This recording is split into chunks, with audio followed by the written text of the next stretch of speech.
Argentine superstar Lionel মেসিকে তখন Neymar সম্পর্কে জিজ্ঞেস করা হয়, তিনি বলেন, কোনো সন্দেহ ছাড়াই নেইমার জুনিয়র বিশ্বসেরা এবং আমি তাকে মন থেকে খুব পছন্দ করি।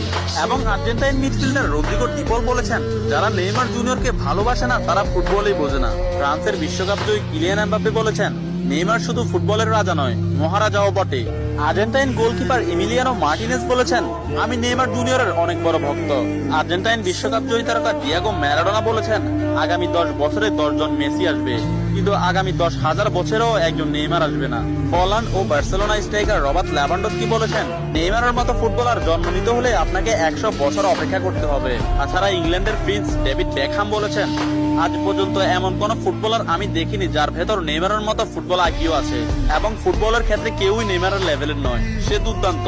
এবং আর্জেন্টাইন বিশ্বকাপ জয়ী তারকা অ্যানহেল ডি মারিয়া বলেছেন, নেইমারের সাথে যে কোনো প্লেয়ারের তুলনা করা অপরাধ। ফ্রান্সের বিশ্বকাপ জয়ী তারকা কারিম বেনজেমা বলেছেন, যারা নেইমারকে নিয়ে সমালোচনা করেন তারা ফুটবল বোঝেন না। ম্যানচেস্টার সিটির কোচ পেপ গার্দিওলা বলেছেন, আমার ক্যারিয়ারে নেইমার মানেই সবকিছু। আমি মাঝে মধ্যে নেইমারের খেলা দেখে আমার দলের উপর সেটা বিস্তার করি। এবং স্পেনের বিশ্বকাপ জয়ী তারকা জেরার্ড পিকে বলেছেন, নেইমার ইতিহাসের সেরা খেলোয়াড়। অন্যদিকে লা লিগা সভাপতি তাবাস বলেছেন, নেইমার লা লিগার সম্পদ।